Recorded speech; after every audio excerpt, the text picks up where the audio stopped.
My name is Oscar Diaz, and I'm here to tell my story. His name is Oscar Diaz, and he is here to tell you his story. All the poor and powerless, and all the lost and lonely. I had a car wreck. I wasn't supposed to be here today, but I'm here because of him upstairs. He's here today because he's had a car wreck. He isn't supposed to be here today, but he's here because of the man upstairs. When I was 14, 15, I hanging with the bad people. I started doing things I was supposed to. Ended up in prison. When he was 14, that's when he joined the gang. He started doing things that he shouldn't, and which led him to be in prison when he was 18.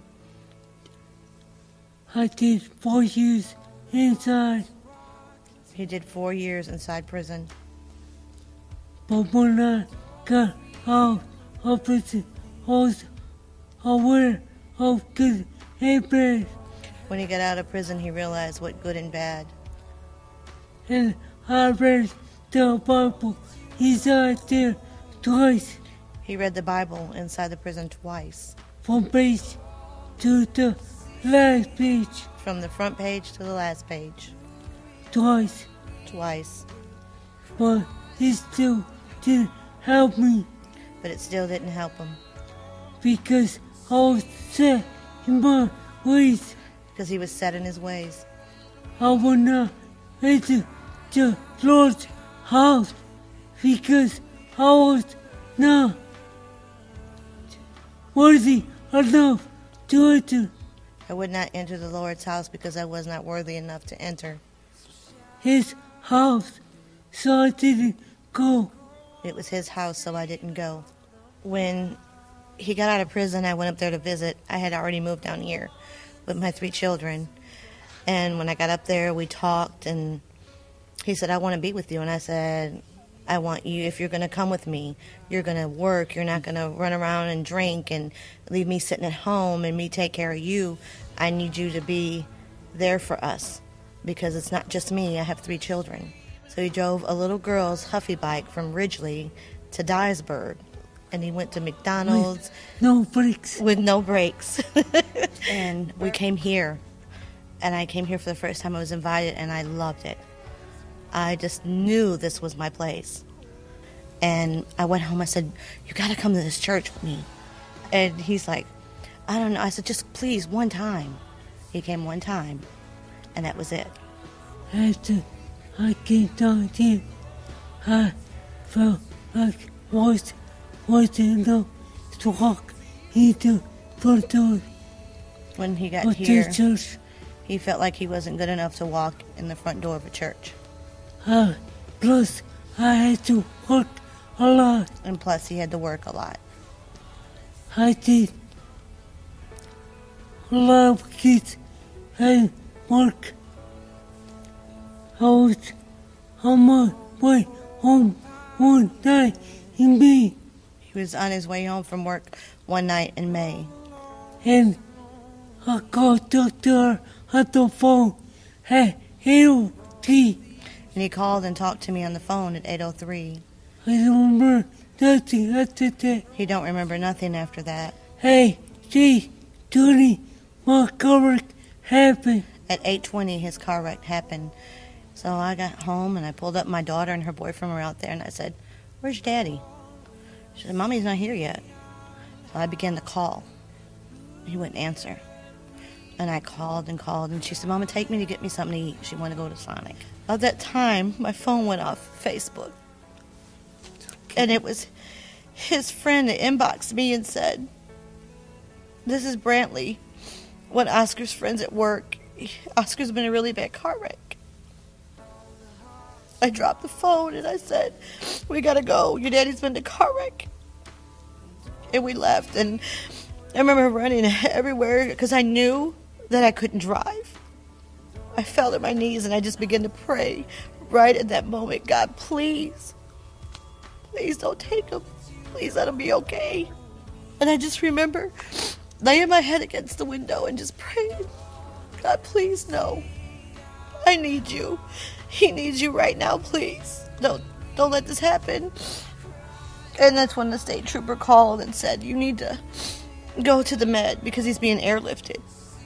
I cried the whole way and began to get on Facebook and say, everybody, please pray for my husband. I don't know how bad it is, but he's been in a car wreck. I need your prayers now. Please. And we got there and I just tried to get someone to tell us, and they put us in this little room. And of course, when you're put in a little room in a hospital, you automatically feel that they're gone. And they're in no big hurry to get to you. And we sat there, and I remember just praying and scared. And I would go, please, can someone tell me, is he alive? What's wrong? Can I see my husband, please? And they let us sit there for 3 hours. And it was about another 30 minutes before they came, and they gave me no hope. They said he had a loss of oxygen. He had a broken pelvis, 3 broken ribs, a collapsed lung, a broken arm, spinal damage. He was not responsive when they found him. They don't know if he's going to survive, but not to be. Not to think that he would. But I began to say, God, please no. You're the only one. You're the only one that can do this for me. And I didn't get to see him until 5:30 that morning. And when I seen him, and I seen his blood pressure and everything was so low. And the nurses and them were so sweet to me, and I just knew that they were preparing me for him to go. And I just came to this conclusion. I said, I'm not going to do this. I'm not going to give up. I'm just going to pray, and I'm going to have faith that God's going to take care of him. And we may be losing everything, but I don't care. Because I have him, and I have God now. And I know no matter what, I don't care if I'm sleeping in a cardboard box. Because in the end, when I take my last breath, I'm going to be in heaven, and I'm going to have everything that I could ever imagine. God made it better. And it's surely not the way I would have chose. And he's sweeter now than he was a little bit before. But God did that. God saved him. When I was in Memphis, laying there, supposed to be dying, he was there with the torture. The night that I was in, the day when I was in Memphis, and I was supposed to be laying there dying, he was there with 2 angels. That the Lord is everybody's Savior. The Lord is everybody's Savior. And without him, they won't be here either. And without him, they wouldn't be here either. And I want them to know that my story doesn't end here.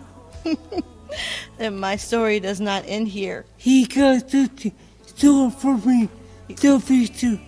He's got some in store for him in the future. And he got something store for you too. And he's got him something in store for you too. I'm no hero. I'm no hero. I'm here for a reason. I'm here for a reason. My life story doesn't mean nothing. My life story doesn't mean nothing. Yeah, the beginning of something the Lord put in front of me. It's the beginning of something that the Lord put in front of him to do. So, I'm here for a reason. I'm here for a reason. And that is to make you believe that the Lord is here for you too. It's to show you that the Lord is here for you too. He don't leave no one behind. He don't leave no one behind. I don't care if the overseas are here. I don't care if they're overseas or here. He don't leave nobody behind. He don't leave no one behind. Look at me.